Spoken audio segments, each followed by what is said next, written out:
Hello everybody, welcome to Championship Race here in IIL, aka Silver Series, live from Tsukuba, Japan. My name is Sean Stam. I am joined by Toka up in the booth. Toka, how are you doing today? I'm doing great today, very excited. Of course, the championship race, the championship riders, which of course we have covered throughout this entire season here on STEM Studio Network, alongside our partners with IIL Racing. I mean, it was close for a few rounds, right, Sean? But coming towards the end, obviously the last race here, there has been a bit of a separation between drivers, especially in this category here, in the silver, the World Championship, where we called Alex Kozachuk as well, done it with a 26 points advantage. Reminder that, you know, a win only gets you 25 points in this championship, so he just needs to solidify this championship here in this final race of the season. Yeah, definitely. It's going to all come down to the nitty-gritty. This is what we've waited all season for in IIL. And matter of fact, lights should be coming just... Oh, matter of fact, there they go, out right now. Elron Asa, Alex Kozachuk going to lead us to the green flag. Here in turn one, going to be a 180-degree turn. Already a little bit of contact between the leaders and huge spin. Big contact between...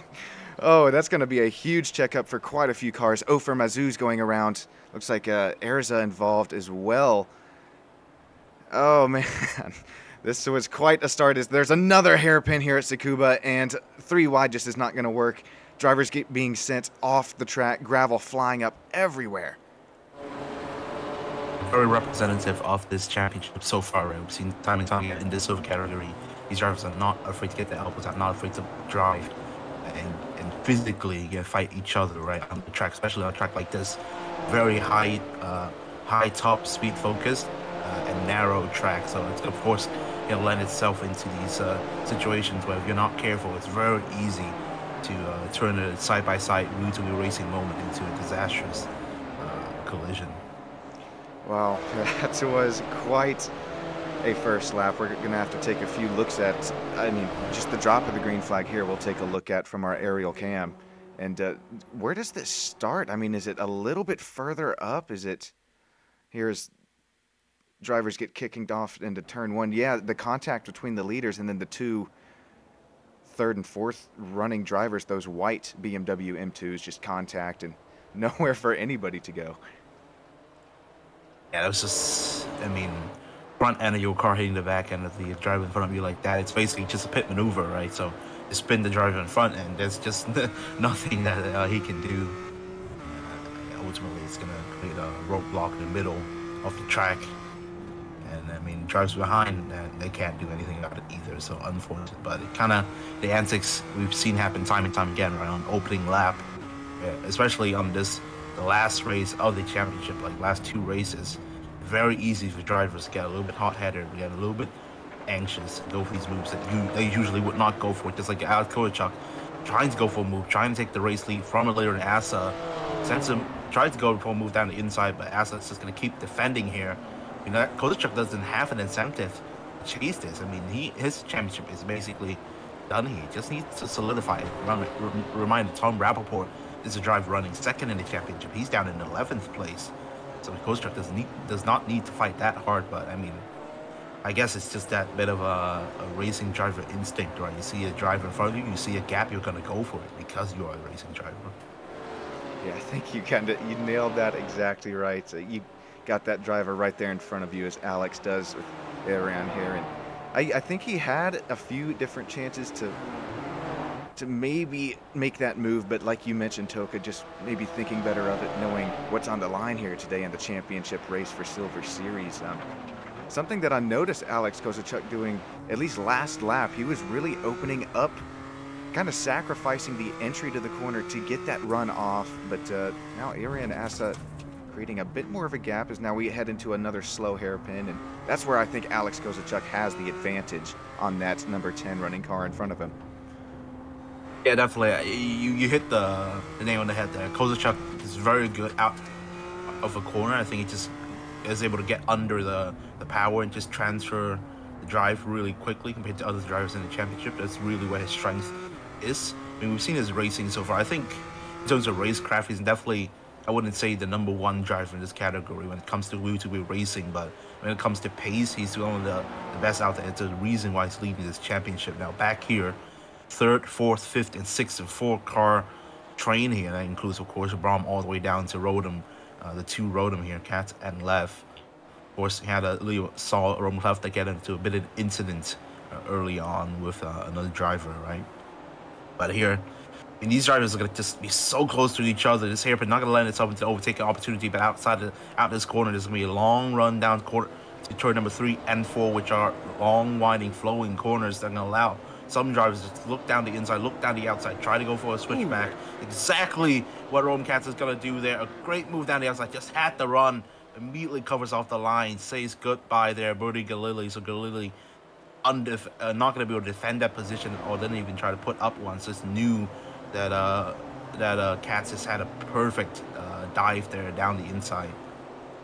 But this battle between Abe and Ido Tao started after all that incident happened there, lap 1, and man, Ido Tao's got some good pace, even with possibly a damaged BMW. We saw 2 white BMWs make contact. Believe this was one of them. And yeah, it was Tao. Yeah.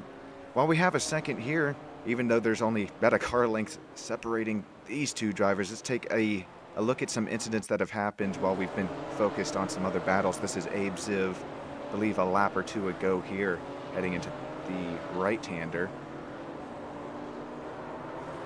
It just slides out a little bit. It happens. This corner, it's not exactly a hairpin. Like usually you see a hairpin, you know, go around wide on the entry, brake hard, and then turn in. But on a corner like this, especially with the banking, your incentive is to carry a lot of speed in, just like that. And I mean, it's very easy, especially with this banking, for your rear to give out, and that's exactly what we saw happen. And there's another incident here. Ido Tao just, the driver had him got into a spin, really didn't have anywhere else to go, and kind of just ran into the back of him there.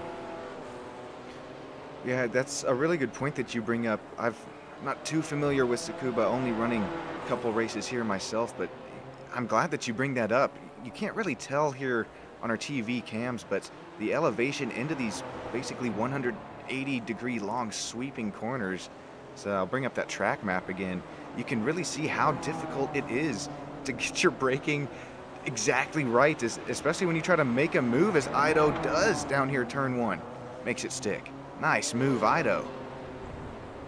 Oh, be careful here. Might go for a switchback, but I was going to cover off the line quickly enough. I mean, we've seen drivers who are able to just really go tight on the entry and then manage to just carry way more speed out of your exit. And there, yeah, I mean, a little bit of opportunistic move, I think, there from Ziv. Didn't really have to run, but it went for it anyways. It gave Tao a little bump. Now another fight here. It's once again Katz on Braum. Katz already made a great move on Galede. Now gonna eye his next prey, trying to head onto the last podium position here. Has to run center around the outside. Really didn't have the space. Gonna back off a little bit. And another one of these long winding corners, the 180. This is turn number 7, I think, here. And Katz, yeah, just didn't have to run. But I mean, these corners, it's just so easy for you to try and look down and move from the inside. It's so long. It's so many opportunities. As long as you can carry more exit speed out of the corner, Katz was looking to do just that, but just didn't have enough runway at the end of the day to gain enough speed. And Braum puts up a great defense, really. Just gives Katz a little bit of a sniff, gives enough space to tempt him to the run, and it just covers off the line enough so that he doesn't have a great exit out of the corner, and Katz just can't do much about it. So this is exhilarating racing here. The final podium position, I mean, the first, second place position, they're settled right there. They're just chilling in this race. But this fight, 3rd, 4th, 5th, and 6th, this is what we need to keep our eye on here. Birdie Galidi almost had a shot at Katz's back bumper. Looks like Katz really got loose through one of the turns, but able to kind of get his BMW back, righted the traction back on the back tires. And I really haven't seen too much gravel accumulate. Maybe just not too many off tracks. Well, right as I mentioned that, gonna have Ofer here, and the student driver Number 422 takes it off track. Hopefully not going to spin. Keeps it out of the barrier. Just barely able to keep going. I can't believe... Oh, yeah, big time. I was going to mention, I can't believe that this is already the end of the season for the BMW car. We broadcasted for IIL last season, that Super Formula Light, and I guess just time flies when you are having fun, and I think or right now, I don't know if it's more fun on the offensive or defensive end in these M2s, but I can tell you who's having fun here today is these two drivers, Katz, Brom, still nose to tail. Absolutely, Cass just looking for an opportunity. Went for the inside, didn't see him move. Went back on the outside, then went back into the slipstream again. Just Brom is putting up. This fight is one of the best I've seen in the championship so far. I mean, Brom put up an insane defense, and Cass just sniffing at every single opportunity. I mean, if it's possible, then I mean we could bring up the lap time comparison between the two drivers, but it's kind of evidently to me the fact that Cass just has way more pace than Brom, right? Just able to carry way more speed out of these corners, look for a lot more moves, and these opportunities are presenting himself to him. Yeah, exactly. See, gaining 2-3 attempts per lap on these laps that he's going for these moves, but Brom is just putting up such a great defense. Doesn't matter if it's 3-4 tenths faster. He puts a car in that perfect position. You can't get past him. And let's compare Katz to Galili right behind him. Oh, Birdie a little bit slower, but actually faster there on lap 8. Let's see lap 10 here out, just barely slower. But, I mean, the gaps between these two drivers, you could throw a blanket over this whole battle as we are now halfway down in this first little mini race in our championship race for Silver Series. Don't go anywhere. You're not going to want to miss a thing, as now we have drivers spinning right in front of us. Rodem Lev looks like maybe getting into the back of Abe Ziv. We're going to have to take another look at that one. Oh my, yeah, Birdie literally went off track there, and I think Lev just stamped on the brake to try and avoid a collision. Let's look back. Yeah, kind of Galili has been suffering a little bit from the loose back end there. I think that's carrying a little bit too much speed. Oh, actually, I think there was a contact in the back there that caused him to spin, and then ultimately attempted Lev to just brake, just come to a screeching halt. So maybe we can get a better angle on that, because we really didn't see back end there. Oh. This is a different incident. Sorry about this. They'll have to take a look and then go back at that incident. This is Abe Ziv going around after. Sorry. Here's Rodem Lev. Sorry about that. Is this a different? All right. No, here we go. Oh, no, this is the one. Yeah. Galili here, loose back end out of turn before there. Now back into the S section. Yeah, the little bump on the back end. Perfect corner. And just kind of pit maneuvers him. And I think Lev. I think Left is broken. Yeah, gave the position back. Good racecraft. Realizes what he's done. Yeah, that's really good sportsmanship and good racecraft as well, as you mentioned. Oh boy, I don't think anybody has anything here today for Alex Kozachyk. Maybe in next mini race, but seeing Alex work his way back up from that 10th spot with the inverted grid. But or Brom and Rodem Katz, this battle raging on for, I guess, yeah, you could call it the last 12 minutes, and I don't think any of these drivers is willing to give away. Rodem Katz still looking for that P2 position. Yeah, I mean, I don't know what happened here to Alira Asa, who was running for leader in this race. I think might have run into some connection issues. Let's see what happens. Here's Ariane back in, goes truck trying to go turn 1. Oh, and just oh wow, okay. That happened when we were taking a look at our last incident, and oh my gosh, that's huge. Yeah, that's a retirement. That's one of the very few retirements we've had in this championship. These cars can take a lot of a beating. Oof. I mean, you can't really blame. You mean a novice driver would look at that and blame Kozachyk, but Elunasa moved on the braking there. There's no place Kozachyk to go, and then just ultimately ended up into a very hard-hitting collision that sent Asa into 2 different barriers at the end of the day. Yeah, look down the inside, right? Trying to go down inside here, and Elunasa took the line on the outside and went back on the inside. I mean, Kozachyk we're already going into the braking section of turn number 1 here, and I mean, Kozachyk had nowhere to go there. Ultimately, he's ran to the back of Asa, full force, sends him flying, and yeah, unfortunate to retire like that. One of very few retirements, right? These M2 cars we've seen taking a lot of abuse, especially. I think you'll remember this very fondly. A lot of these cars have lost the front part of their car and still able to drive, right? So many times you've seen it happen, but yeah, to have a crash that takes them out instantly like that is very, very rare. And unfortunately, it happens to our race leader there. Hey, you do hate that because, I mean, like you mentioned, it's there's so many different ways that you could kind of view that, whether it was moving under braking or too late on the move there. And I think you broke it down just flawlessly, Toka. Great job at breaking it down for us, and as well as the many different looks we got, the slow-mo shots, all great shots all around. Ofer Mazou's running P6 in that 422 after a little bit of off-track excursion earlier, but the student driver, that bright yellow vibrant BMW, having a great day so far, up 3 spots since the start. But Backish here in the 96, fighting it out with Tom Rappaport. Believe Tom's running, or what would have been P2 in the point standings overall in silver. Exactly. Tom Rappaport here currently in second in the championship, but I mean he's let me check here, around 27 points behind Kozachuk. Primary race win only gets you 25 points, so I mean unless you can pull off a miracle, double race win, and then Kozachuk can't score enough points, that's the only way Rappaport can hope to win this championship. So I mean this championship is basically done. I think he's gone into this race knowing that. But I mean, he'll be happy, right? Tom Rappaport has been one of the best drivers, one of the most consistent drivers as well, right? In this championship, so far in the silver category, we've seen him throughout the entire season put up some great performances on all 12 rounds. So he'll be happy with his performance. Of course, you know, when the second in the championship, you're always kind of thinking yourself, well, maybe I could have won it, but he's definitely been one of the best drivers so far in the season. I think so. I gotta agree with you there, Toka, and I think one of our best battles of the season. I mean, Brahm, Katz, still nose to tail, just under 4 minutes to go this first race.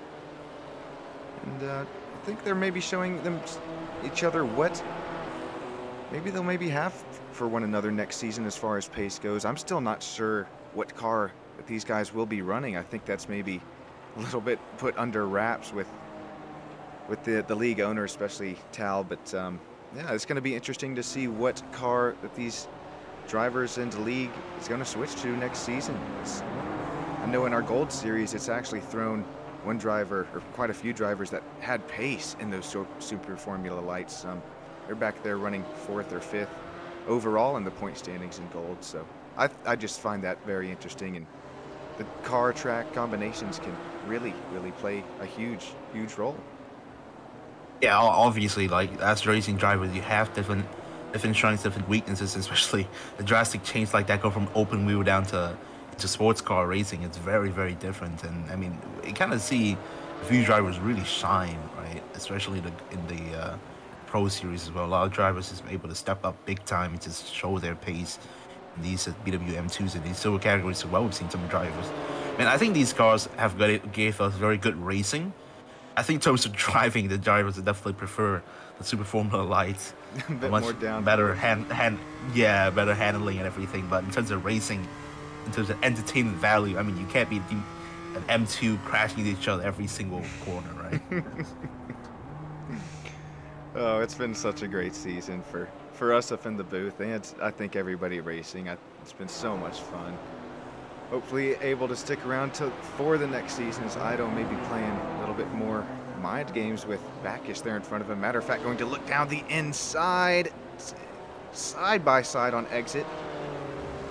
Tal's got a little bit better run as he's going to take that spot, solidify P8. Wow. What a move! That's great.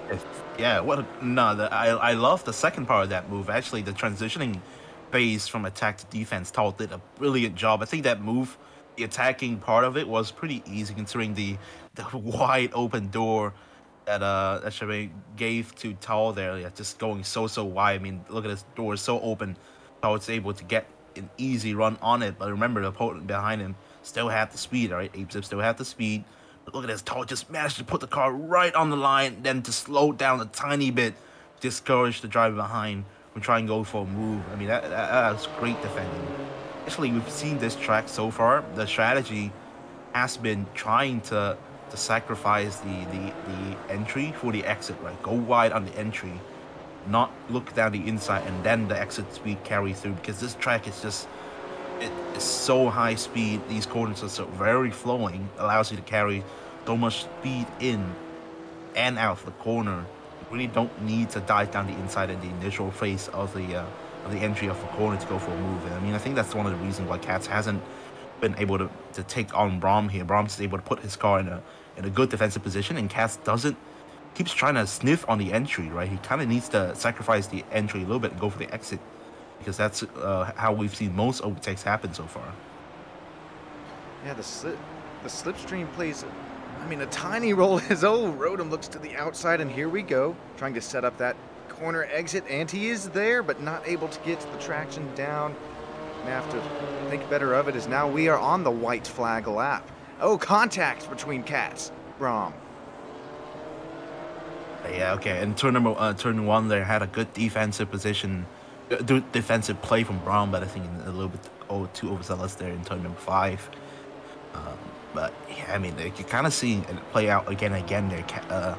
Cats just having a really great run on Braum, and then trying to go for the initial move, and then Braum just puts his car in a position that forces Cats to slow down. They go side by side, but out of the exit, so Braum moves faster. So we kind of see defensive strategy, the attacking strategy, right? The sort of the contrast between the strategy the two drivers approach their racecraft, right? Cats keeps trying to carry as much speed as he can, right? Go for the move as soon as he has a run, and Braum is more than willing to give him a sniff, but then prioritize that exit, because he realizes how easy it is to put down the power on this track.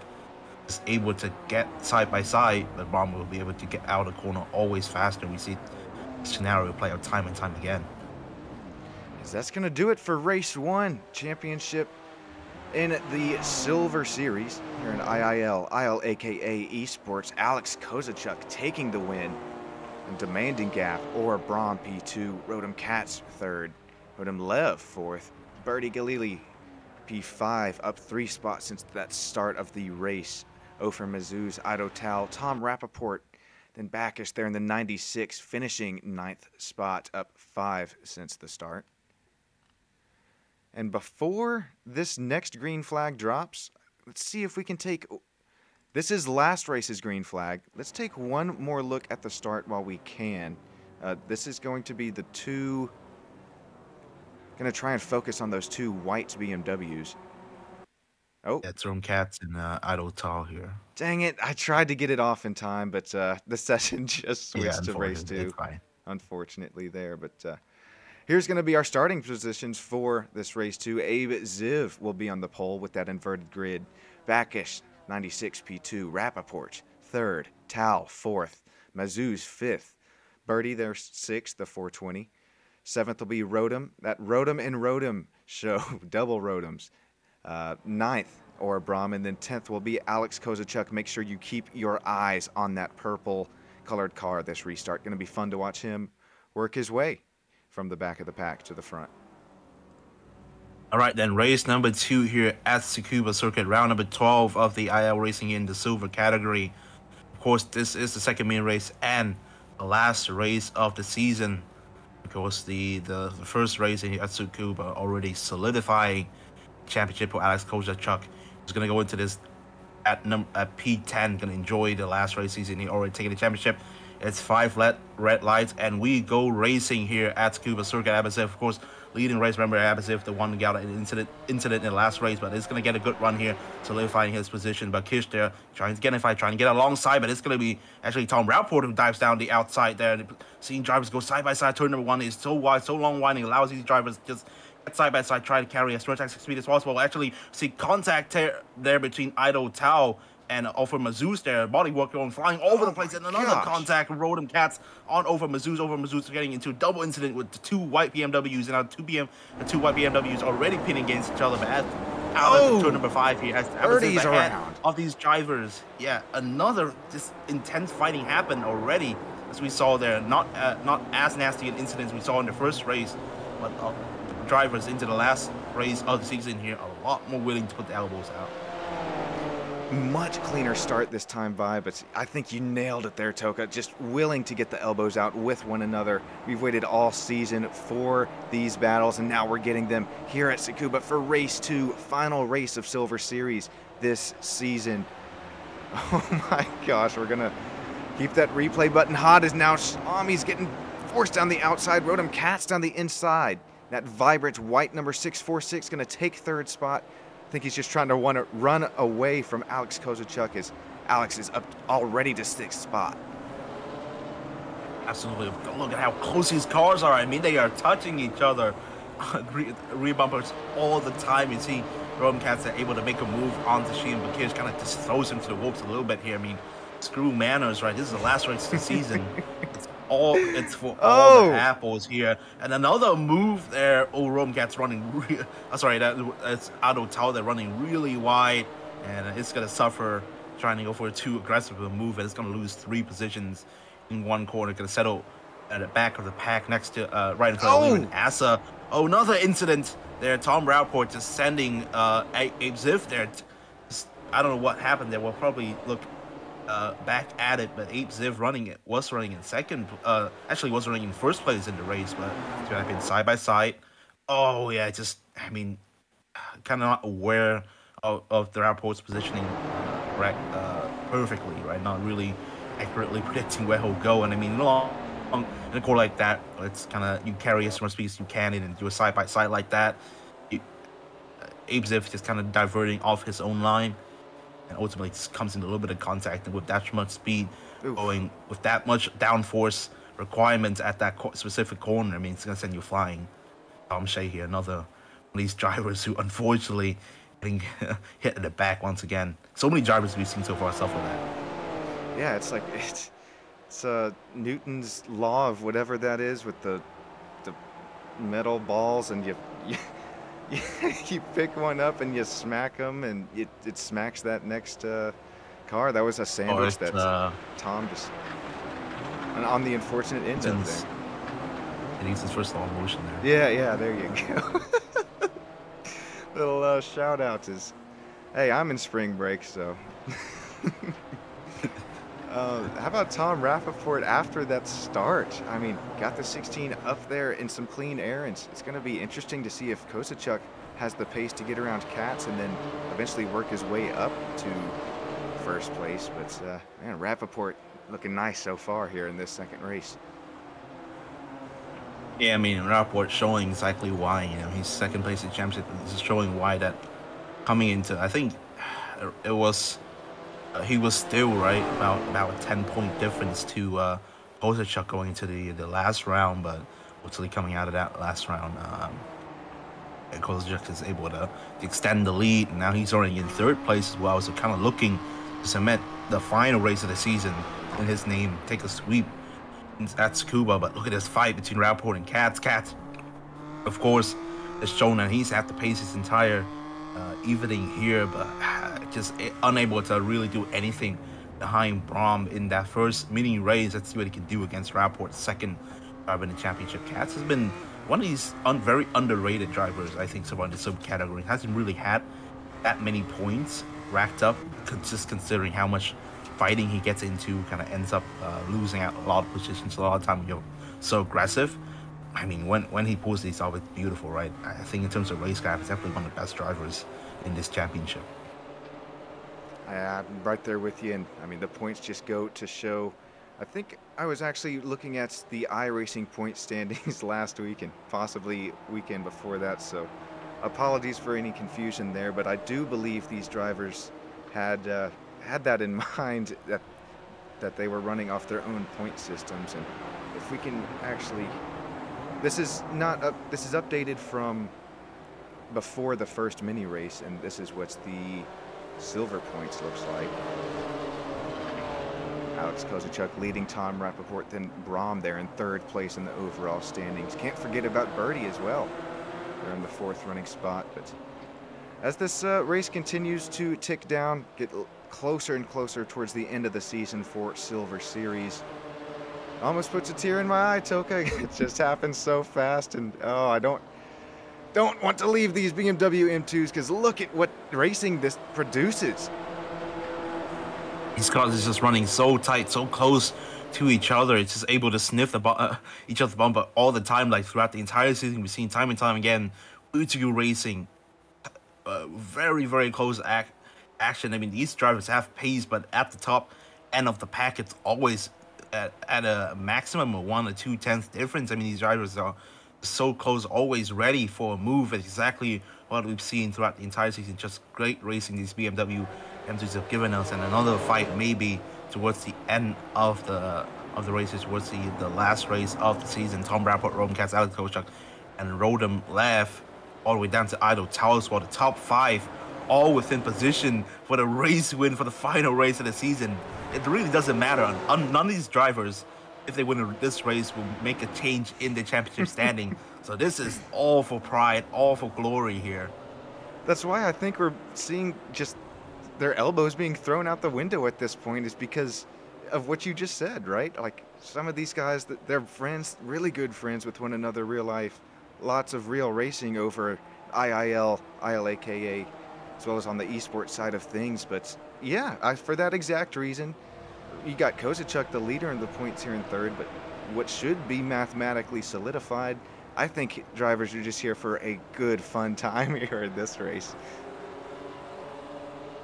Look at this 5-car train, all within reach of P1, all within reach, standing at the top of the podium for the last race of the season. I mean, it's so close to each other, but none of these drivers actually have a good enough pace advantage to go for a move. So they're just going to be stuck in this train. I mean, imagine, we're getting a perfect view here on board cam with Idle Tall, this entire snake here for P1.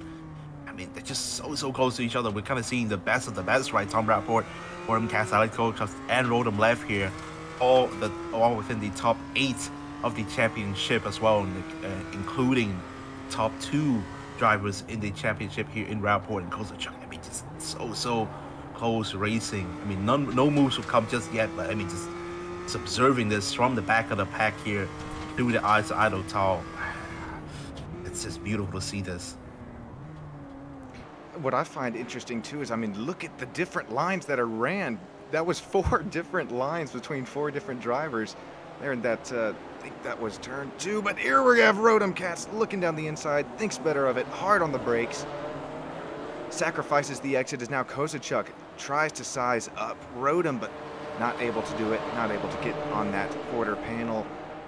It looks like Kozacek has a better run as we get through the sweeping portion of the track. Another off-camber right-hander. It looks like he's there this time by. Nope, better slipstream for that outside line. Slots back in line.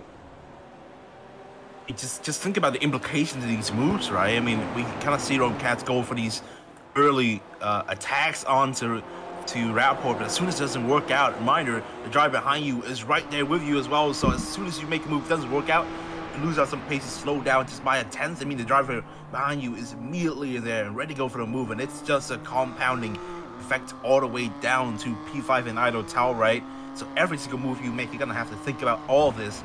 These drivers, they're not thinking about that. They just see an opportunity, they just see a gap, and they're gonna go for it, and it just makes the most beautiful racing, because we just have no idea what's gonna happen at the end of one of these moves.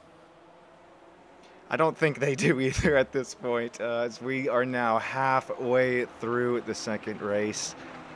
Kozacek just trying to make that happen, but now side by side for the lead. Tom gets a little bit wide. Rodham down the inside. Tom a bit better of an exit. Does he play a little bit of defense here? This hairpin-esque turn off camber down the hill. Rodham not able to make a move. Now heading back to the start-finish line. This almost reminds me of just Mazda MX Cup racing, just waiting to make that move. That longer straightaway is, oh my gosh, Alex Kozacek had that nose. I thought he was going to turn Rodham there for just a second, but thinks better of it. Kozacek just backs off a little bit there. Katz actually had a good position to cover off the inside. I mean, just look at this defense from all these drivers. Forget about attacking. This is a defensive masterclass so far from these top drivers. I mean, they're putting in their car in a position where they only leave half a car width on the inside, so the driver behind is tempted to look down the inside, compromise their line, go for the move. But as soon as they cover it off, I mean, you're done, right? You can't do anything about it. And it's just constantly exactly what's happening here. These drivers are willing again try and go for these entry moves, but out of these corners, I mean, the driver behind might have the advantage, but it's always the driver ahead who just goes to these defensive positions. I think this track so far has lended itself to this great interplay, right, between these overtaking moves and these reactions to them. Ooh, oh, okay, going really wide there. Jordan Cass is now going to pay the price there out. Post-Chuck's going to pull alongside here, still half a car length together. Now side by side going to the S section here. Back-to-back chicanes here. Oh, a little bit of contact there. Coach Chuck running a little bit wide. Gonna give it back right away. Gonna force Katz back on the outside of this corner. Outside's gonna turn to the inside here. Rapport already running off the distance. Katz was able to solidify the position ahead of Coach Chuck there, but Coach Chuck just kind of pushes him out of the way. Contact there. And, I mean, Katz is completely taken out of the game there, a bit unfairly, I think. Yeah, that was kind of... I wonder if we're just waiting for that to happen because, I mean, we saw how close the battling was between the two. I don't think that was intentional at all. I hate to rewind this live, but we'll take another look here. And I knowing Alex, the way he's raced throughout this whole season, I just would deem that a racing incident. Yeah, it's definitely a hard racing incident, right? I mean, it's bound to happen. You have drivers who are just so close to each other and driving at the limit of their ability. Essentially, like, these drivers are just pulling out their elbows. They're fighting to the bitter end for these positions, and I mean, it's bound to happen. Even if you try to put up the cleanest racing possible, at the end of the day, is racing. These things happen. So unfortunate for Casper does mean that Kozacek is going to end up in P2, inherits the P2 position, and right behind Tom Rauport, right? What an ending it would be if Kozacek could solidify the final race of the season. Oh my gosh, sweep the final race at Tsukuba. That would be something to write about in the history books.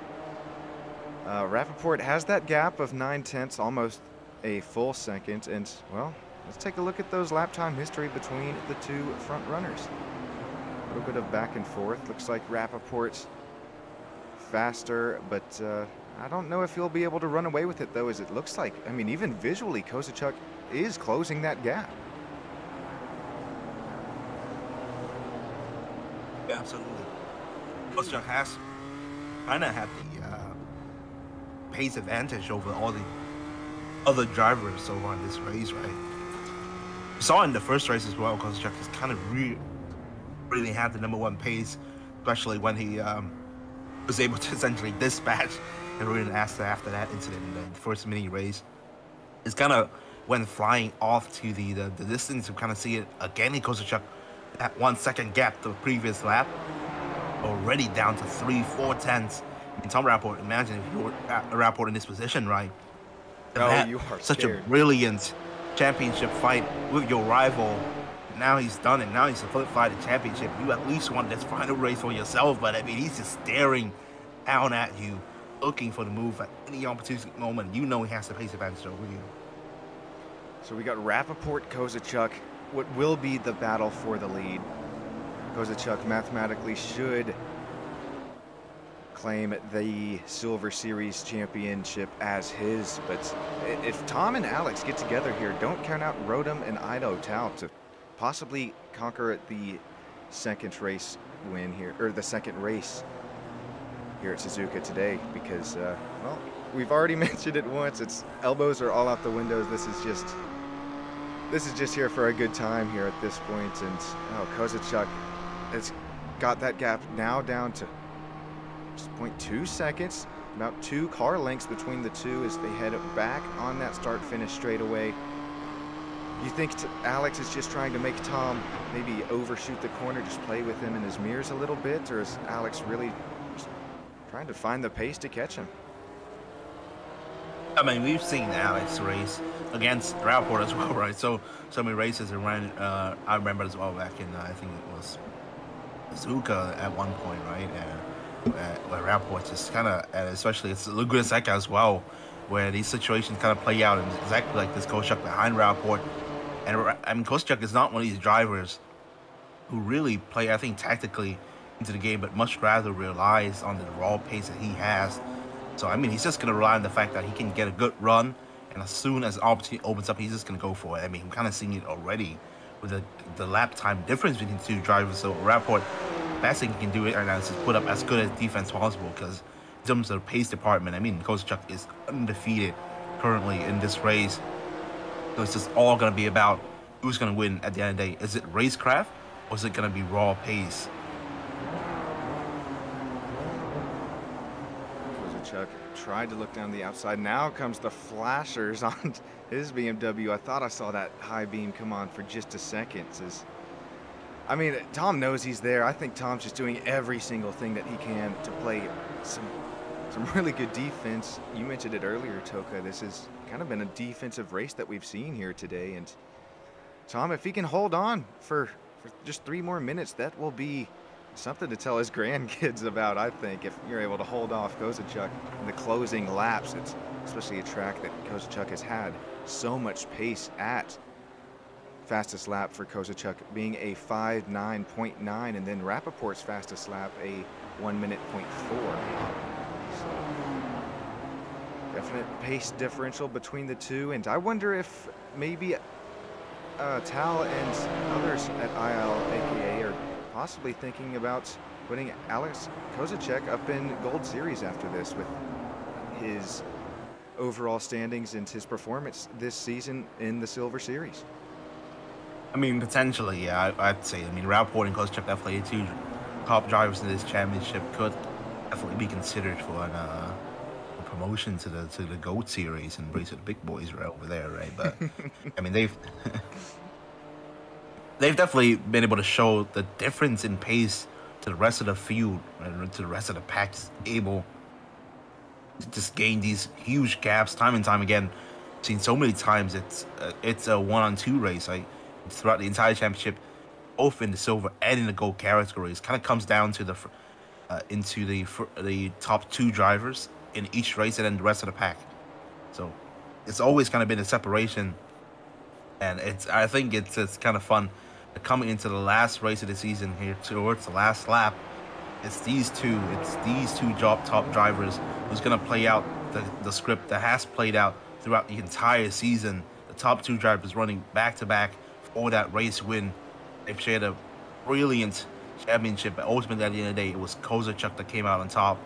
And now, I mean, coming to the end here, can Rapport at least take back this final win away from his rival he shared a brilliant battle with throughout the entire season, or will it be Koscheck who solidifies a brilliant season, a brilliant championship victory with the final race? Oh my god, getting so close to each other. Rapport able to just have a tiny little bit of pace left in him to stop and move down the inside. As you're gonna see, just Rapport just weaving as much as possible to deny Koscheck the slipstream, right? You kind of see Rapport just going his wits end to try and defend the position here. Alex is running out of time. This is the white flag, running out of chances here at Tsukuba. 2 kilometers to go.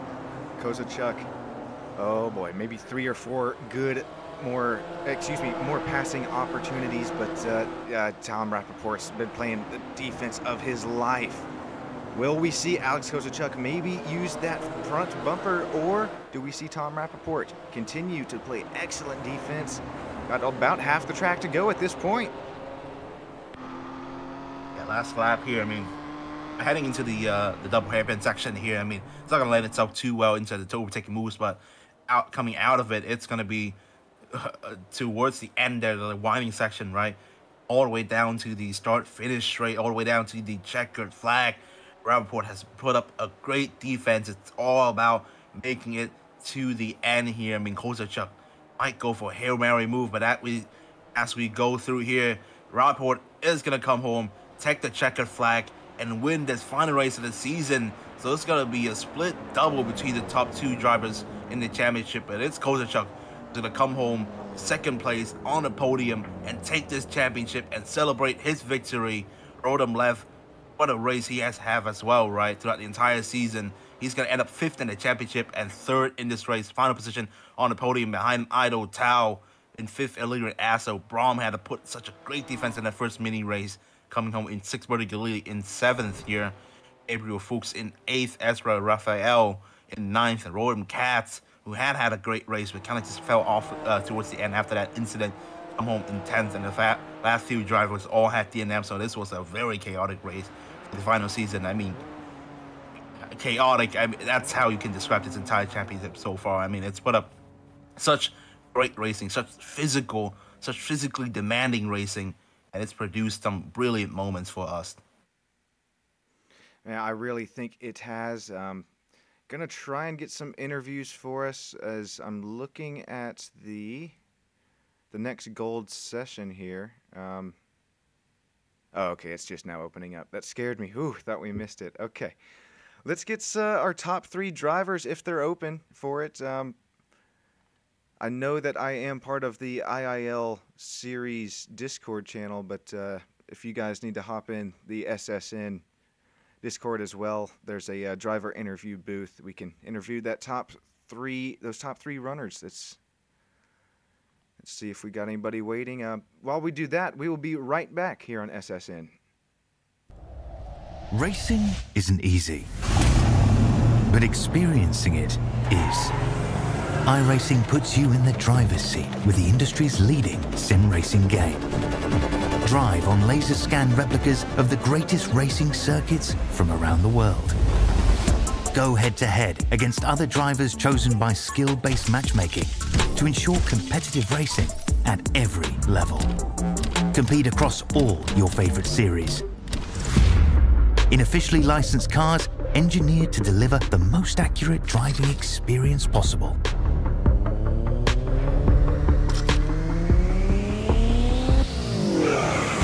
Join a race or host your own with players from across the globe. Race against the computer or in a league with friends. Feel the thrill behind the wheel. Visit iRacing.com.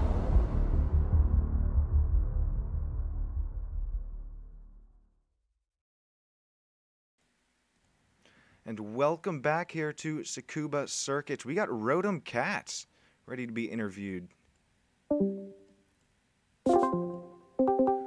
Hey, Rotom, how's it going? You got a copy? What?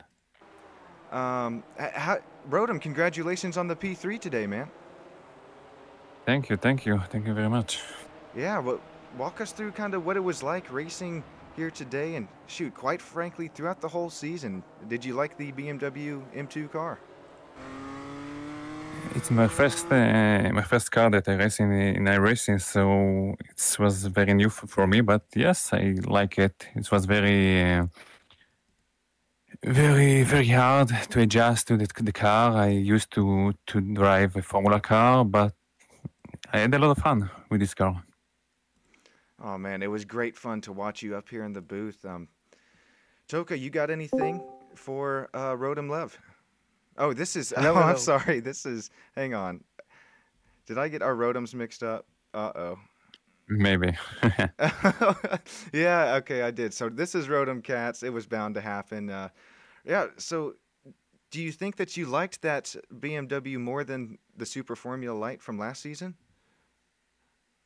I didn't participate in the last season. Okay. This is my first season. Well, right on.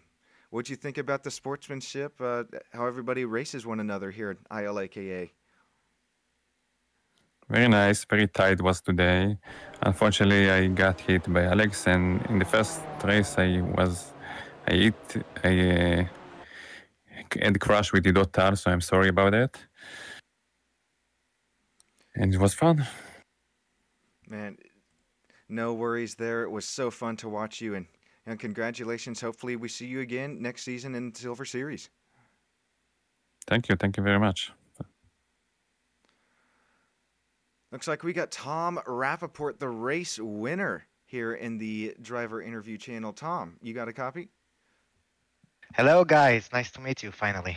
Hey, Tom, nice to meet you, and congratulations on the mini race 2 win, as well as where you finished up there in the standings, believe P2 in points overall.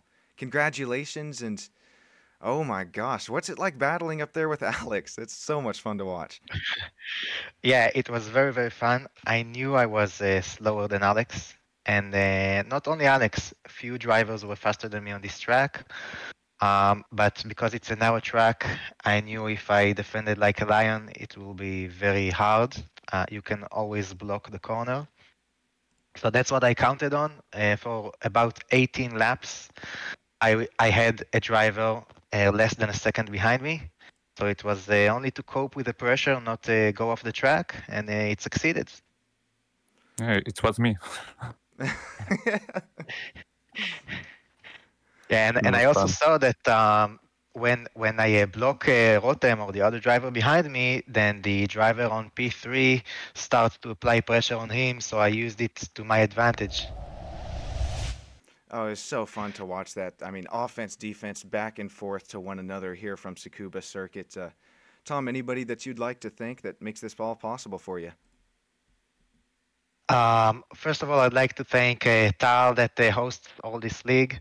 And I want to thank you guys for broadcasting it professionally and emotionally. It's fun to watch it afterwards. And it's my first season.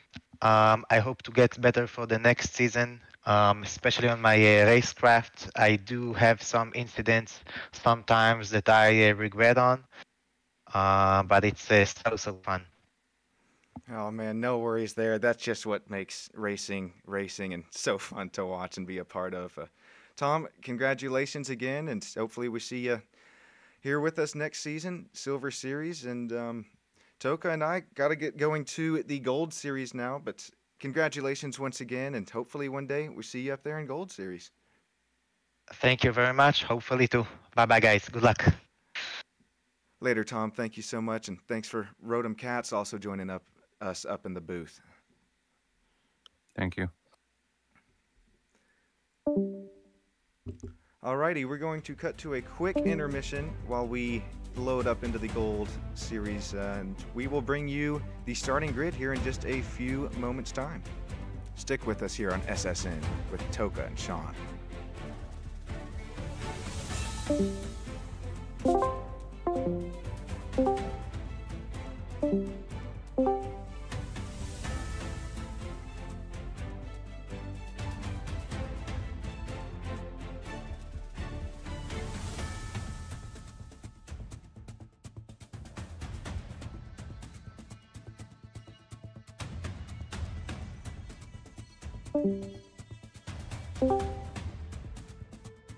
Hello?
everybody. Welcome to Gold Series Championship. You've waited all season to see these drivers go head-to-head to see who, well, solidifies their spot as the front-running driver in Gold Series IIL, ILAKA Esports. My name is Sean Stam. I am joined by the one, the only Toka up here in the booth. Toka, how's it going?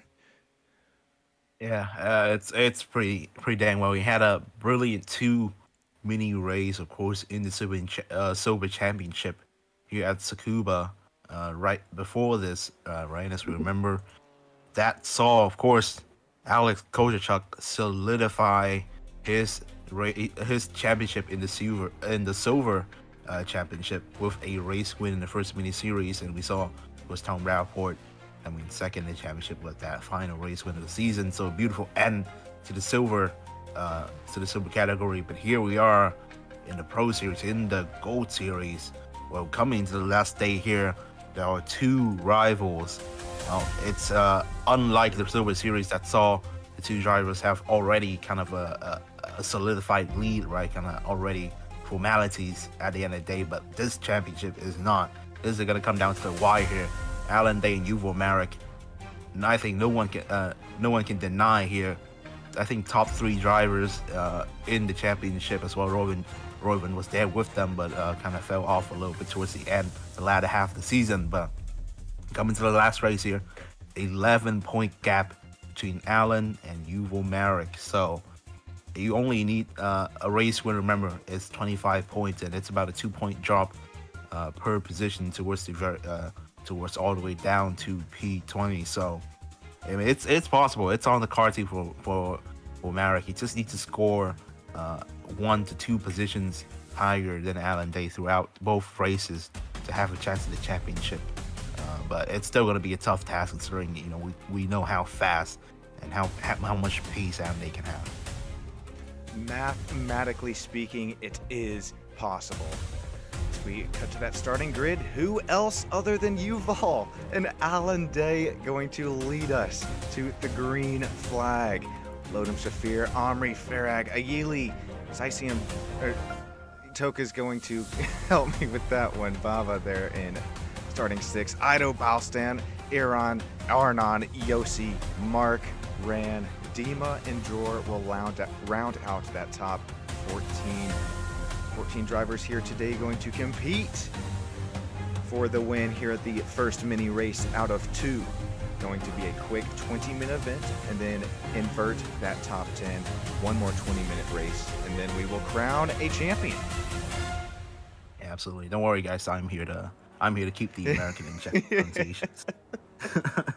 Hey, we couldn't do it without you, Toka. So big shout out there. And it looks like we're only waiting on Yuval Marek here, and Alan Day, and we will kick this thing off for you guys. Race, of course, made possible by ILAKA Esports and Karting. Be sure to check out their Instagram as well as YouTube channel. So much fun to be had there. But and Alan Day, wonder if just saving some fuel, even though not considered a fuel race here. As Alan Day ran to Sony, our last drivers to grid up before the lights appear onto the top of your screen. There'll be 5 red, and then the green will drop here for the first 20-minute event here at Tsukuba Raceway of the Gold Series. Yuval Marek, we actually do have that driver cam for. Going to be on the bottom of your screen. Looks like ran to Sony up there up top. Gonna give us a great shot at our drivers, as well as just how much focus it takes to get around here today. Subscribe to IIL SSN. It's lights out and away we go here at Tsukuba for race 1 out of 2 for Gold Series. Oh my god! Gosh! Yuval Marek immediately going on the right-hand side that tried to carve out the line, but just collided into Alan Day. I'm not sure what exactly happened, but I think just tried to really aggressively cover off his line, defend the position, but ultimately it's gonna just be his downfall here in the first race. So not even a corner into this race. Alan Day already taking a massive advantage in the championship. If things stay right here, the championship will be mathematically impossible. Oh my god, Shafir and Omri Farag, they almost collided with each other. The back end of Shafir that just gave out, and we see it time and time again in the Silver Series as well. that these corners, when you carry too much speed and you try to input it mechanically too much steering, the back end can give out very easily. So very lucky we avoid the collision here. And back here, 4th and 5th here. It's Sion Baba and Nayali Kanovishki here, side by side. Sion Baba currently a car length half ahead, but rounding the first corner. Rounding last corner here. So you were Merrick gonna pull off to the pits. An unfortunate start to the race here. Merrick's gonna have to look for a comeback to try and keep the championship's hopes alive. But already massive incident at the back here. White car that was drawn last slided off a screen of smoke there. I think it was about a 4-car incident that occurred there. I think nobody came to contact with each other. We'll have to replay that one. Yeah, this is heading down into turn 1. Super hard braking zone is just Mark Zubarev making contact. Can't get his car slowed down. Big contact. A 4-car incident. All 4 cars got into the situation here. Mark Zubarev, unfortunately, hits Rancioni and then ran into draw last, and then into, I think that was the Vanek, right? I think it was the Litsky actually. Yes, wow. I mean, really tough. I mean, we've seen it actually happen in the Silver Series as well. I mean, this track is so easy to be tempted to carry so much speed in and out the corner that it can be easy to make a mistake like that where you carry way too much speed and you have no control of your car. You basically become a passenger strapped to a rocket coming out of a corner. There's no steering involved there for Mark Zubarev. So unfortunate that happened. But the main story here, Sean, is the fact that Alan Day is leading this first race, and his second place, right? His championship rival, Yuval Marek, is in last. And that just goes to show how fast things happen within racing. As we'll hop on board with Yuval here. He was feeling a little bit under the weather, and you can kind of almost see it in his face, just not happy with himself, or really not just feeling up to par with himself. But unfortunately, looks like just about 8 seconds back from Iran. So gaining points is not out of the issue here, or out of the game, but the championship might be, unfortunately, depending on what happens the rest of this race, of course. But you hate to see that with the whole season that Yuval had going for himself. He was doing really, really well here for himself in ILAKA, and very, very good sportsmanship, racecraft for him as well. Yeah. Yuval, I mean, young talent Yuval Marek, right, has just amazing pace, man. I think hasn't really developed the full skill set of a racing driver yet. But I think, actually, if you remember, I don't know if you remember, but coming to the penultimate round, right, of the season back at Laguna Seca, actually Yuval wasn't a championship contender, right? The fight was between Alan Day and Royven, but then Alan Day took a double race win, and he cut off Royven completely from the championship. But then, out of nowhere, Yuval Marek got into swinging distance with Alan Day, so Yuval actually wasn't in the race for the championship until the previous race here. It's unfortunate to see that come to an end like this, right? So here's the math. If things stand, Alan Day will solidify the championship. There's mathematically no way possible for Yuval Marek to be able to return into the fight, right? If he wins here, it will be an 11-point gap will become a 36-point gap, which is impossible to recover as a race with only 25 points. But the math is Yuval Marek needs to get within 14 points of Alan Day to have at least a tiebreaker situation going on, so tie on points. And 14th meaning if Alan Day wins this race, then Yuval Marek must finish above, I think, P11. So that is a very tall ask. So that's about, actually not P11, P8. He needs to finish P8 to have a chance in the championship. So that's exactly where Rancioni is. That's 14 points behind Alan Day, 7th position behind Alan Day. That's 14 points in terms of the championship. So he must finish P8 or the championship is mathematically over. But even if he finishes P8, it's still a matter of converting that, meaning that if he finishes P8, he needs to win, and Alan Day needs to score 0 points. Appreciate you breaking that down for the fans, the drivers, anybody watching here on the IIL YouTube channel. Appreciate you tuning in. Make sure to check out their Instagram as well as so much iRacing, as well as even real life content to be found. You know, Rantasoni is one of those drivers that's adamant about that real life racing, and we'll hop on board with him real quick because that's one of our drivers with that onboard cam. Rantasoni up 4 spots since the start of the race, running 8th place now, and like we saw in that silver race before, Toka, kind of a kind of railroad of cars, nose to tail. I mean, you could throw a blanket over all of them. As I think Rand's just trying to maybe abide some time, learn where Arnon's just a bit better in the braking zone, and again we saw in that Silver Series race, gonna have to use the exit of the corner to your advantage, maybe even sacrifice a bit on the entry. I mean, Rancioni, I think it's one of the way he drives exudes experience, right? I think one of the most solid drivers, consistent drivers in the championship, always finishing high in the mid-pack. They're not really able to excel, right? Not really able to fight for the podium, but always really solid, scoring solid points, always in the midfield. And I think Rancioni's, if you're a fan of this championship, of IIL, aka racing, you've been following this championship as we have here at Sam Studio Network. I mean, Rancioni is one of the best drivers to keep an eye on because he's always there, no matter what happens, no matter what incidents happen. He's always out of it. He's always careful about the way he drives, so he doesn't get into many incidents. He's always fighting for as many points as possible. He's always in the mid-pack. So it's fun to follow, of course, the championship leader. It's also fun to follow a driver like this who's always fighting that in the middle of the pack. To me, especially with last season's run in Super Formula Light, there's a reason that Rantasoni, I think, is running that #1 car. Yeah, I think you mentioned it there. I mean, Rancioni winning last season's championship in the Super Formula Light car, right?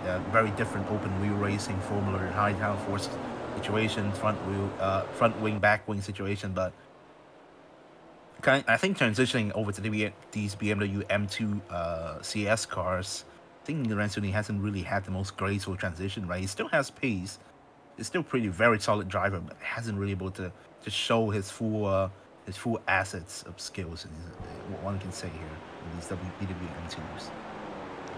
I'm really impressed with Omri today. We see him running P3 at the moment, having a really nice run. Looks like up a spot since the start of the race. About Lodem Shafir up to P2, also gaining a spot since the start. We saw another look at that incident with Yuval earlier on the start, and I wonder if just his wheel was indexed the wrong way, because Toka, that just looked just odd to me, just really weird. Yeah, it kind of. Well, I was gonna mention, but you correctly stated there. Let's look back at it as we should. I mean, initially I thought that because I was paying attention to the other cars, I mean, it kind of just looks like he's going. Yeah, he was trying to come off the line. I mean, cutting across. He had a okay run. It wasn't excellent off the start. Just very aggressively. I think the nerves got to him. They're just wanting to cut off Ande and stop him going for a move, because you start P1 here. You do have, of course, the advantage of pole position, have a little bit of leeway in terms of distance. But, I mean, coming to turn #1, here, long hairpin, it's actually your opponent who's going to have the inside line. Yeah, Lodem, I just pull a freeze frame here, because Lodem looks like he's angled his car to make that exact same move. And matter of fact, on that same line, and Yuval just getting turned, maybe just didn't know he wasn't clear. Yeah, actually, I mean, it's hard to say, like, even on the fly cam, the overhead camera, right, the basically helicopter's view, it was very close. I mean, it was essentially, the gap was there for Yuval Merrick to go for that move, but it just wasn't enough. And they just able to stick there to a tiny little bit, just a few meters. One more time. I'm not gonna say meter, just a few centimeters. It was enough. And it comes across here, try to cut off. Yeah, comes across. You kind of see. Yeah, it's not. It's so close. Look at that. It is so close. It's crazy. It's super tight. You can't blame Merrick for going for that. He thought he had a good enough run off the start. I mean, it's hard when you're racing. Ultimately, it came down to the fact that he went super aggressively. The gap was there, but it wasn't enough. And the risk to reward situation just plays out really badly for Merrick, right? If it works out for him, he cuts out a day off. He goes into the first corner, solidifies P1 leads the race, plays defensive game, and the risk. I mean, we saw it there. Runs into a barrier, and you out of the race. I mean, it's so hard to call in those situations. I love what you mentioned about risk versus reward, and I mentioned it in the opening of this Gold Series race. This is what the whole season has come down to, is this risk versus reward. Is shoot, Alan Day up 4.5 seconds, gets a little bit loose there under braking, but I think this is the race that you do have to throw it all out the window for, as we even saw a little bit for different reason in the Silver Series. There's drivers throwing it all out the window because Alex Kozacek had it, mathematically speaking, the championship. But I mean, now that we're kind of in the same boat with Alan Day, these drivers have that in the back of their mind. Do we start seeing some just kind of, what would you call it? Just intense, but still clean racing, bumping off one another? Yeah, they definitely have an incentive to race as fun as possible, I think. Yes, fun. There you go. That's fun possible for themselves. Yeah. But, I mean, can you blame Merrick? Can you blame Ewan Merrick? I certainly don't, because put yourself in Ewan Merrick's shoes. Oh, well, I mean, steering wheel, I guess, gloves or whatever, the helmet. If you're in Ewan Merrick's position, you know how Andy is. Andy is one of the most aggressive drivers in this championship. He is not afraid to crash you out if you get into a fight with him. Andy is very aggressive. He has the pace, and he's not afraid to get elbows out.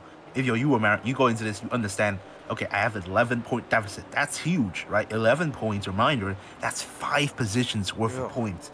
So you need to make up a lot of points to have a chance at the championship, right? It's mathematically possible, but it's rough, especially against a driver as exceptional as Alan Day.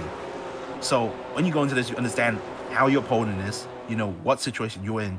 You are, of course, going to go aggressive. You have to go aggressive. That's the only way you're going to have a chance at the championship. But at the end of the day, it's racing, and when you put everything up for grabs like that, I mean, the downfall is huge. And unfortunately, it happened. It's very, very unfortunate that it happened in the first corner of the first mini race here at the final round. But at the end of the day, it is racing. It's racing, and sometimes that's all it takes. Is even right after the start of a race, you know, you might think you're clear, you're getting clear from maybe even your iRacing spotter or even real life spotter, and it's a game of millimeters. It really is. And especially for Alan Day, he's just hit the game of millimeters today, running the correct lines, correct braking zones. I mean, now gap to 5.1 seconds, going to be extremely hard for Lodem to catch. But Omri, as well as Ayeli, still this battle for 4th, 5th, 6th continuing to rage on, just over halfway through our first race in Gold Series today. I said it in the Silver Series session. Man, I'm feeling it now. It's a great battling behind. Rantasoni thought about the inside and maybe thinking Arnon block the inside, try to get a better run off, but I'm going to miss these BMW M2s within ILAKA Esports. This has been so much fun to watch up here in the booth, and I don't know about you, Tokai. I want to get out on track with maybe the silver crew, not the gold guys. These guys a little too fast for me. Maybe silver crew a bit more power speed, right? Yeah, I mean, these BMW are just so fun. I mean, they're fun to race and they're fun to watch. I think they're not as fun to drive because, I mean, these cars are very heavy, about 1,400 kilograms.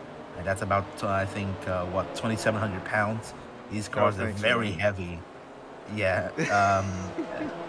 But they're not fun to drive as compared to something lighter or maybe, a Formula car, but they're definitely very fun to race. They can take a lot of abuse. And, I mean, the racing is just so tight. The spec series like these cars, the slipstream effect is not as huge as other cars, with a bit more aero parts. It's just more about just able to exploit. How much can you exploit the track? How much can you exploit the tiny, minute gaps between you and the driver ahead of you, right? It's just, if you want to go for a move, you have to do it through pure skill and strategy. It's very hard to get just a clean run, a better slipstream than the driver ahead, because these cars are not built for that. So we get some on-board cams here. I remember when this car first came out in iRacing a couple months back, and when I ran my fixed races in it, it's like you mentioned, Toka, it's so heavy, especially for a sports car, and I think the toughest part about this car was actually just under braking, trying to, I mean, feel the differences between every single other sports car that I've raced in iRacing compared to these BMW M2s, and I don't know if that goes for just the extra weight that's in the car, or what makes it so just feel extremely weird under braking. But going back to what I was saying a few minutes ago about it's a game of millimeters, it's exactly what it is, and to see these drivers running so close, nose to tail from one another for 20 minutes at a time, it's quite impressive. I'm super impressed with the racecraft of these guys, and it makes our job that much more fun as well. So appreciate Tal and everybody at IIL putting on a show for us, as well as the fans over on YouTube chat. I mean, we have about 3 minutes left, so we're kind of already coming to the last 2 laps of this race. Allende, I mean, Evo Merrick has already kind of made up a lot of positions, right? Already back up to 11th place. I mean, but Rancioni, remember the conversation. He needs to finish P8 to be mathematically within reach of the championship, but that's about an 11-second gap to make up in about 2 laps. So that's around 22 corner worth of opportunities to make up that. So he needs to make up a second a corner, essentially, or sorry, half a second per corner. That's a tall task to ask. He's going to try his best either way, but if things stand, Alan Day finished the championship as the winner, but here comes the so-called teammate of it's actually Evo Merrick himself there, making a move on the Vanek. Is going to dive down inside, going to take P10 here. Now, I mean, you kind of see the way he's driving, the heat, the passion in his eyes, looking out for going out for blood, going for vengeance here. Kind of already saw his live cam reaction, right, to the initial crash that happened on the first lap. I mean, look at his eyes. He's determined here, completely focused. He knows what's at stake. He knows what he needs to do, and he's going for it. Now it's a clean run all the way up to P9. That's about a 10-second gap now between him and driver in P9 and P8. Of course, Rancioni in P8 needs to take that position away to have the championship be mathematically within reach. I mean, he's going for it. I mean, he's making up about a second a lap here, so he's doing pretty much what he needs to do, but he actually needs to be faster than that. I don't know if that's possible. Yeah, sure, especially with probably 1 lap to go after this. It's going to be really tough unless something just absolutely crazy happens with Alan Day. This is so cool to me. You see he's got the NASCAR fire suit on, dribbled in some stock car himself, and to see Alan Day whipping it around the right-hand turns as well, it's pretty. That means a lot to my left turn enjoyer self, but Lodem Shafir, man, he's going to get a little tight on exit. I thought going to run a little wide, but Omri Farag, you mentioned that kind of same looking car as Yuval, teammates between the two. We have the one, the only MF Racing, I believe that is on that back bumper. Be sure to get with and subscribe to MF Racing on YouTube for some great time. There's a good look at that logo on the back of Omri. Man, I'm too busy looking at logos. We got great racing, different lines being ran, heading down below the Dunlop bridge now. Yaley is still on the back bumper of Omri. This could be anybody's race for P2. Absolutely fighting, essentially. Oh my God, a massive crash there. I see Bob running back to Kanavitsky. Aaron and Levi is going to take the position there. And these two drivers staring head to head each other as well there. Interesting moment. We have to play it back, but let's see what happens there. I think it's just a massive crash when the driver ahead. All right, here we see Omri Farag ahead. Behind him is Kanavitsky. Behind him is Sion Baba. All right, let's see here. Dive down the inside. Yeah, there's no gap there. There's absolutely no gap there. That's a dive bomb and a half, and Sion Baba just sends Kanavitsky flying. And actually, ultimately, both drivers coming out back out of that. They see him actually gets hit by the driver behind. Kind of gives back the position. So there's that. But I mean, that was a dangerous move. Here we're riding on board with Baba here, and is there room? Maybe. Yeah, Nah. there's no space. You're not alongside. You don't even have. It doesn't even have half a wheel in it. It's just unwarranted move. Stuck within kind of nowhere to go for Baba is now able to get it righted the right way. Not too much damage on that BMW M2. So we'll cut These back things are to tanks, live. man. Yeah, no kidding. Especially compared to some Super Formula Light racing as well. But okay, that's gonna do it for that first. That completely caught me off guard.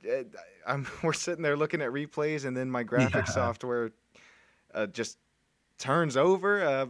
That happened too fast. Apologies there for missing the checkered flag coming out. But taking a look at the starting grid, how about that? Yuval Merrick finishing P10 last race, able to solidify the pole. Baba there finished 9th. He'll be there right on the side of him. So Yuval, hey, he's been here before, done that, started first at Tsukuba. We'll see if this time is just any little bit different. And of course, coming out of that last race with that finishing position where Yuval Merrick finished in 10th and Alan Day finished first, winning the first mini race. That means he's going to win the championship here. And this last race, it's just for fun here. We already know who the championship is. They've had a brilliant Gold Series. As they start the final race here, it's going to be about, can Yuval Merrick at least get a consolation win here? Oh my God, it's just contact all over the place there. Omri Farrak being spun around there. Alan Day going into contact with Omri Farrak, going into contact with Rotem Shafir as well. It's about a 6-car pile up there. All the cars are involved. It's just over the place. Cars going the wrong direction. Cars in the gravel, cars on the grass. Bits of bodywork all over the track there. So definitely going to be a caution area there. But leading out the turn number 2 there, the second hairpin, Yuval Merrick now in first, Yon Baba in second, and Kenneth Risky in third. So the top 5 positions still remaining the same, but the rest of the pack has been switched up off the back of that first incident. Oh, that's only brilliant move down the inside there. Now has taken a position away, a podium position away from Kenneth Risky, but they're still along side by side here. Seeing Baba, Rantasoni's trying to make the inside line stick. Yeli out on that outer line where there's going to be marbles as well as gravel accumulation. Oh my gosh, Formula Drift Part 2 here at IIL. We've seen that a couple times this season. Yossi Gabe right on the back bumper of a Yeli is. Oh no! Is that Mark Zubrev coming in? That's Ido. No, it's Ido Batsan and Arne Levi there in this situation. Even more contact between behind him. Oh my God, this graze is absolutely everywhere here. I mean, everybody is not racing towards the checkered flag, but racing to see who can hit each other first here. It's bumper cars out here. I mean, dang, it's coming down. I mean, these drivers understand. We already know who the championship winner is. You already have everybody's space to survive the position in the championship. So this one, it's for all the marbles. It's for all the pride. Let's hop on board with Alan Day to start. Okay, yeah, I think you picked a really good driver to fall on board here, and he's right in the pack. Ahead of him, it's Omri Shafak. Ahead of them is alongside is Arne Levi. Oh, Arne Levi. Oh my God, yeah, it's just unfortunate. No place to go for Alan Day to get into a double contact situation. No. I mean, they block up half the track. I mean, there's no place for the other drivers behind to follow, especially out of that corner. You're trying to carry as much speed as you can. And it's just a power-up effect, right? That's why it's called powered up. And, I mean, chaotic start, and doesn't mean that a chaotic start doesn't mean it's a P4 midsection, right? I mean, it's just, so far, it's just been crash after crash. It's a miracle these drivers are still running here. And it is. And how about Rand? I think he's been hearing us talk about him. He's shown the pace. So already just 3 minutes into the second race, up to 3rd spot. That's 2 spots since the start of the race. Nice run for Rand so far. Especially a Yeli right there behind us. Yossi as well, P5. Nice run. Yeah, Yossi Gabe kind of coming out of nowhere. I think Yossi Gabe actually started P8 in this race, but picked up a position. I think it just came down to Ido Baltzan, Medvedik, and I think Lothar Shafir losing out, right? All 3 of them having crashes of their own, using it because kind of inherits that P5 on their demise.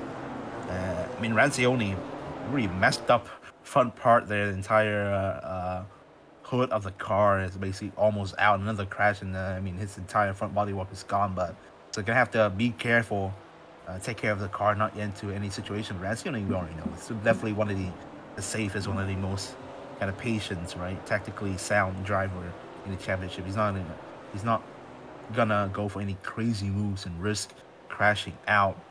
He's gonna consistently put up lap time. He's trying to chase down Sion Baba over the race when Yuval Marek.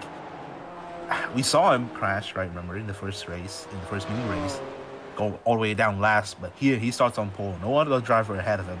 No risk involved. And just kind of see the pace. 4 laps so far, and Yuval Marek already pulling a 2-gap difference to Sion Baba. Pace being the name of the game within racing. Let's. Oh boy! Wow! Oh my wow! God. Yeah, I'm right there with you, Toka. I thought visually, I mean, Marek was starting to run away with it, but I think as much as Baba's battling back here with Sassoni, it might be tough to hold Rand behind him, and Absolutely. Rand might be battling for the lead here before this thing is over. It's all the way down to Yossi Gabe here. Yeah. P2, 3, 4, and 5 is gonna fight for the podium positions here. Then P2 would be 3 and 2 podium positions. These 4 cars gonna fight each other to the bit. And I mean, you see about the head of the train here. It's the worst position you could be in because all these drivers behind you are just sniffing at an opportunity to take a position. Ooh, kind of had to look down the inside of Rancione, but ultimately decided there was enough space. And Rancione is so smart. Look at him. He doesn't go for these moves. He understands that there's not enough pace in his run to go for these. He's just gonna stick on the rear bumper of Sion Baba and just breathing down his neck, seeing if he blinks. And if he blinks, Rancione is there to capture the moment immediately. So it's a game of mental warfare here. Rancione is not going to go for any unprovoked move. Looked down the outside, went back on the inside there. Kind of looked to a move down the inside, but ultimately didn't come through. Now we're going through the Dunlop tire bridge here. Sion Baba going through the flowing section. I mean, there's still a move possible if Rancione wants to go for it. I mean, but he doesn't. He's just going to see the driver that Sione is. He's not willing to go for these 50-50 moves. He's just going to stick on the back bumper. And the effect of that, we're seeing is Sion Baba through every single corner is taking up a defensive position. And this is continuously cost him time and time. Right? It's just if he goes defensive every single corner and he's getting baited by Sione and Sione's not going for these moves, Baba is going to ultimately finally open up a gap enough for Sione to go for these moves. It's just a game of Fox and Mize here between these two drivers. I mean, it's about who's going to blink first here. It's a really great breakdown, Toka. You know, every driver is different, obviously, but I think Rand could be doing, at least from what I'm seeing, is these are such short races, so there's really no time for this. But I do want to bring up, could possibly just be seeing where he's being beat, where Baba is faster, and then where he's able to just gain just a bit more time on him. Yeah. That's where you mentioned, yeah, there's 14 minutes to go. I don't think there's enough time for Rand to be kind of trying to, I guess you call it, learn like this, if going to want to try and catch Yuval. But I think it's just smart. It's being a smart racer. Kind of like you just mentioned last time into turn 1, it goes a little bit deep, has to run the wider line, get into the loose gravel and marbles, but keeps the traction on those Michelin race tires. Ayeli and Yossi, though, this has kind of been reminiscent all season, especially of the 79. Just kind of seems to come out of nowhere towards that second race and really gains points doing that as well. So appreciate Tal for giving us 2 different races per series and that inverted top 10. It makes things just so fun to watch. The start is crazy. They have been all season. Especially in this track as well. I mean, it's just the fact that this track is so narrow, except for that turn number 1 where it just opens up for no reason. The corner has such banking on it. It opens up. It's a very long winding hairpin, a 180-degree corner. It opens up and then it tightens immediately. It's like a bottleneck that the drivers attempted to carry as much speed as they can, and they will do it. And as soon as the corner tights up and one driver gets into the incident, the entire car just blocks up the corner and everybody follows them behind, gets into a power-up effect, right? So it's exactly why we've seeing these situations happen. But I think you bring up a a really good point here. Oh, between no! The fight between Sione, oh my god, there, just Sione just getting into contact with Baba, gonna spin him around, and Kenneth Ritchie's come out pretty badly out of that too. Just, I mean, Kenneth Ritchie is just a passenger here in this incident. Yeah, I mean, Baba and Kenneth Ritchie dropped immediately in contention of the podium positions. Yeah, kind of seeing it on the end here, coming to this corner. We're seeing this approach time and time against Sione, just taking on the back bumper of Baba, not gonna go for a move, waiting. Can I get a good run enough? Will he slow down? And he does slow down, and he's not ready for it. He runs into each other, and it's just enough torque, right? The corner just works out in a way that the rotation of the wheel is just enough that if you have an external impact force from behind like that, that happens. And I mean, for Kenneth Ritchie, there's no place to go, and that's ultimately what happens. And Lothar Shafir somehow was able to thread the needle there. That looks so reminiscent of when, remember in Silver Series race when Kozacek was, I mean, just right on the back bumper of his competition. And again, that's not intentional. You don't see intentional wrecks here in IIL. Yeah, it was Lira Asa. Yeah, and so it seems sort of scenario there. Just, I think, a game of millimeters once again, and just maybe a bit too close. You saw Guts, that was Baba, that had just a little bit of a slip up on the exit and then ran just,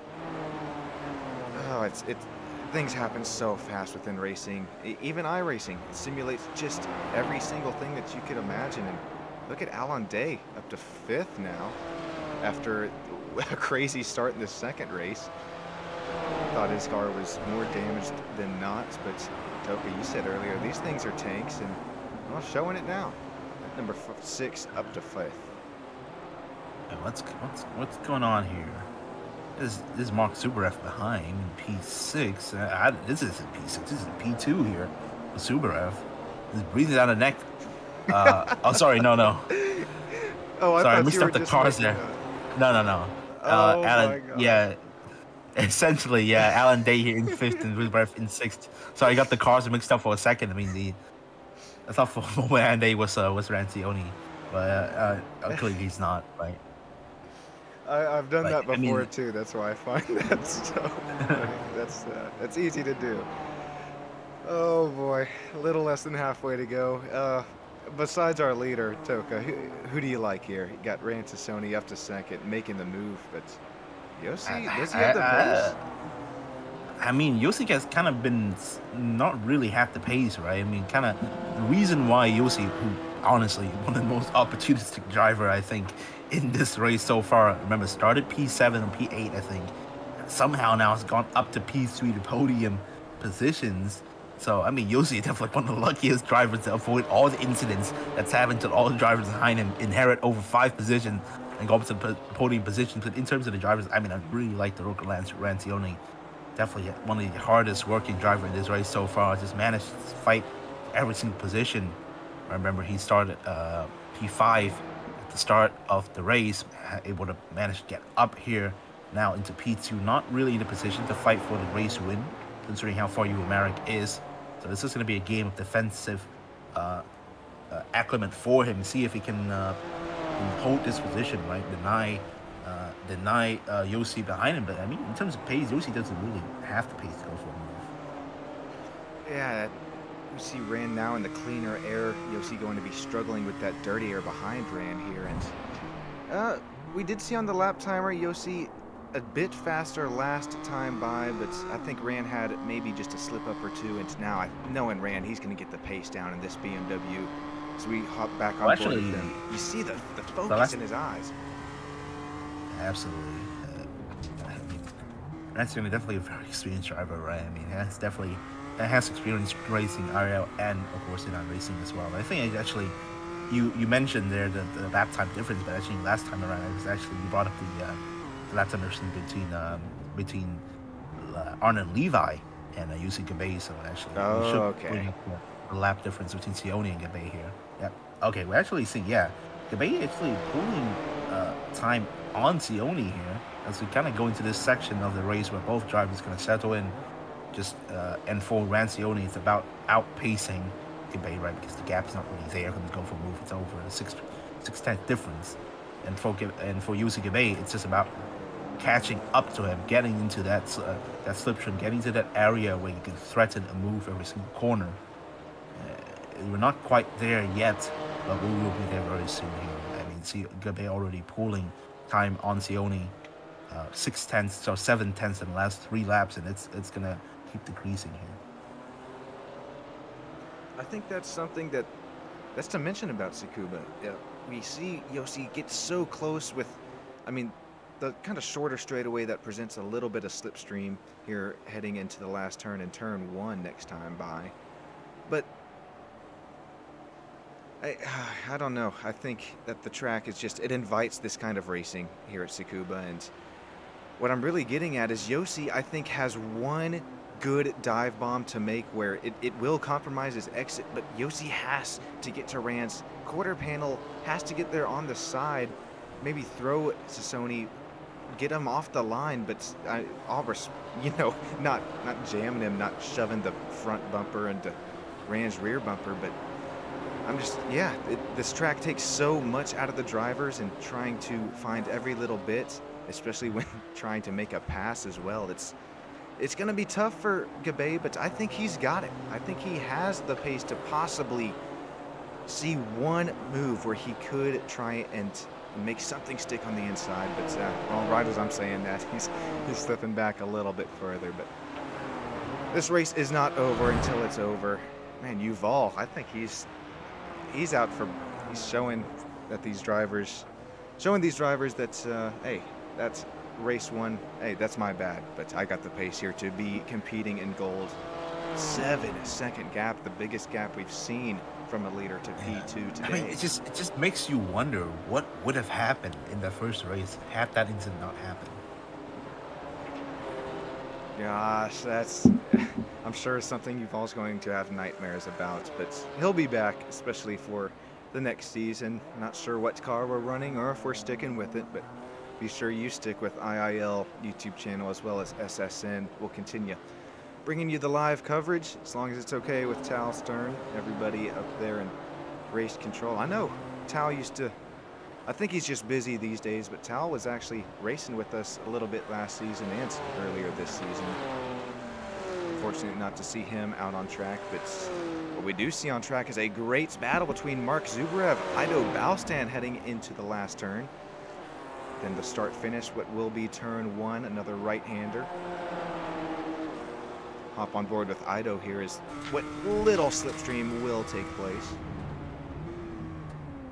Heading into turn 2 and 3 here. Very long winding hairpin. Once again, I mean, this track is just sweeping corners into hairpin, into sweeping corners. So it's so really hard to make a pass, a clean pass. Yeah, exactly. Especially how tight the track is. This is essentially what happens when you put these super heavy sports car on a track that's purpose-built for bike and Formula racing. Oh boy! And, oh my God! Okay, massive incident there. You know, outside just shoves Subaru off the tracks. We're actually going into the runoff area.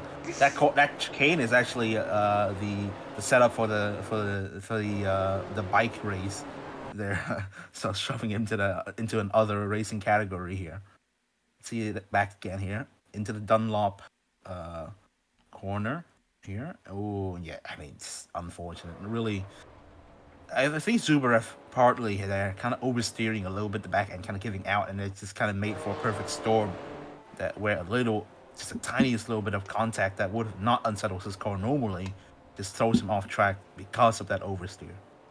Yeah, the oversteer as well as just the way that turn was kind of going, a quick little chicane there. I wonder if the G's and that just tiny contact is what sent him around. But how about Rand? Man, I don't think, correct me if I'm wrong there in YouTube chat, I don't think we've seen Rand finish P2 in a BMW. Oh yeah, I think throughout the entire season, Sione hasn't had a podium, so this might be the first for this in the season.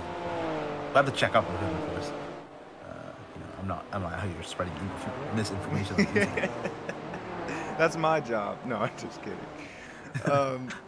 Yossi Griiip, though, he's up to 3rd spot, and well, as I was just mentioning, I don't believe, just like Ram has had a podium, but Yossi maybe once or twice this season, but not to mention just a great run for that lime green Yoshi colored 17.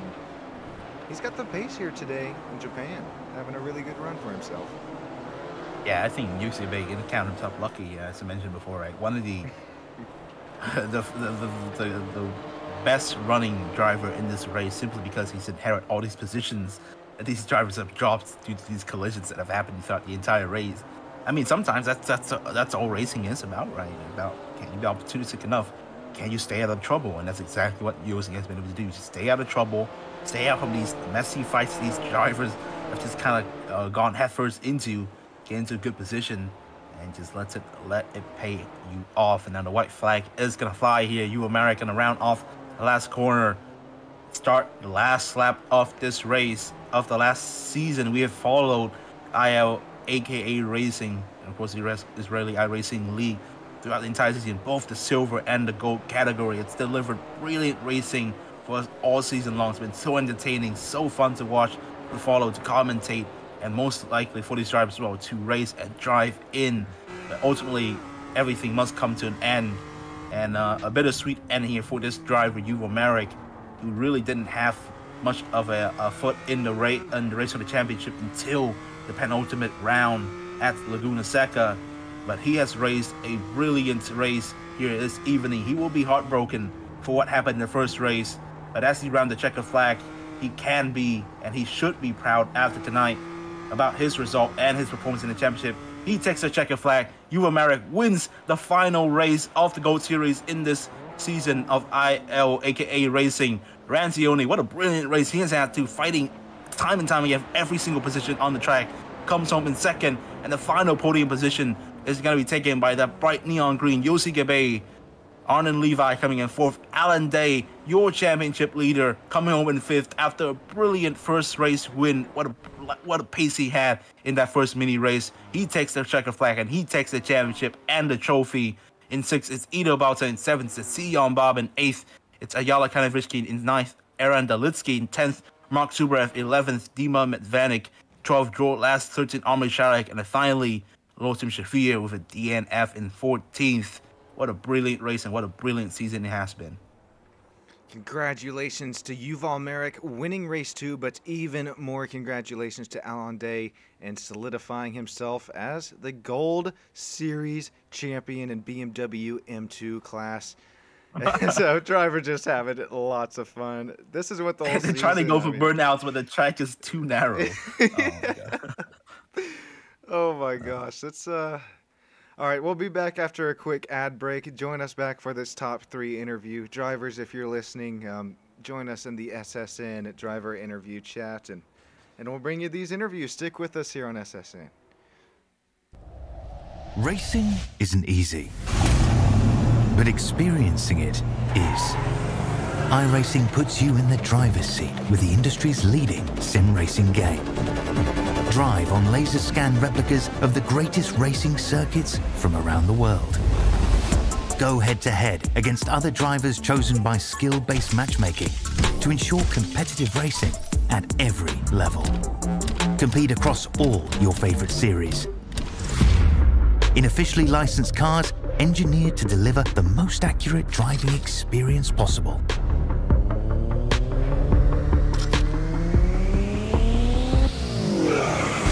Join a race or host your own with players from across the globe. Race against the computer or in a league with friends. Feel the thrill behind the wheel. Visit iRacing.com.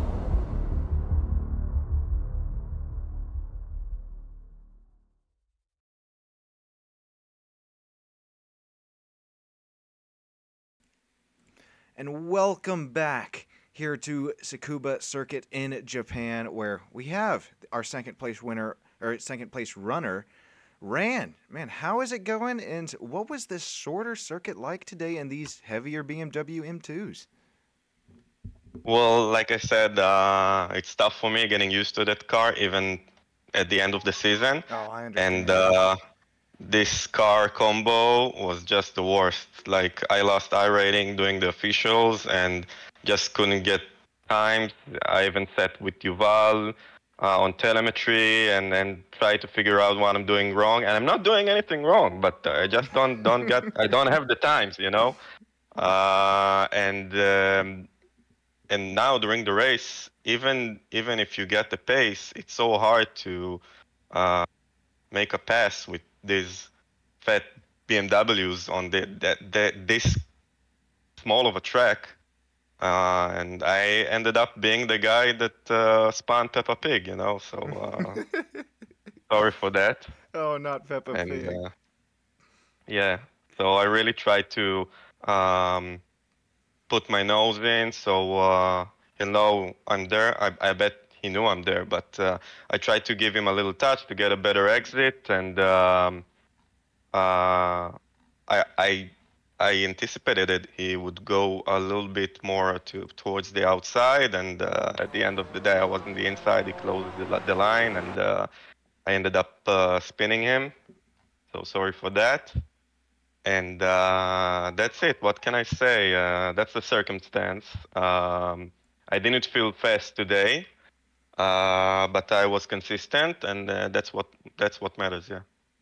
Man, even in these 20-minute sprints, you're exactly right. Consistency is key. And another quick question for you: do you have an idea of what next season's car will be?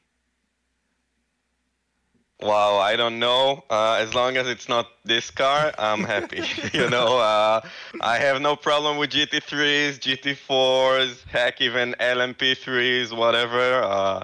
I would like something with downforce, even though I got used a bit. I got used to heavier cars with no downforce. So I don't know. Maybe GT4s, GT3s, maybe GR86 would be good. Maybe stock car as well. No, I'm just kidding. That would be cool to see. I love stock cars. Yeah, it would be cool, yeah. but we want something that follows the official series, I bet. So, understandably so. And I guess before I invite Toka in to ask you anything, anybody that makes this possible, or anybody that you'd like to shout out before we get going? So yeah, to everybody that is taking part in this series, for Tal for managing. Yuval sat with me last couple of days on telemetry and tried to figure out what I'm doing wrong. So thank him for that. And to ILAKA, of course. And for you, Sean, and everybody that is broadcasting. Thank you very much, guys. I appreciate it, Ran. That means the world to us. You guys watching at home gets with ILAKA's Instagram as well as IIL YouTube. It's so fun to watch you guys do some real life stuff as well. So thank you, Ran. Before you get going, got the other commentator with me. Toka, you got anything for Ran? Yeah, final question before you let you go and celebrate your podium here in the last race here, Ran.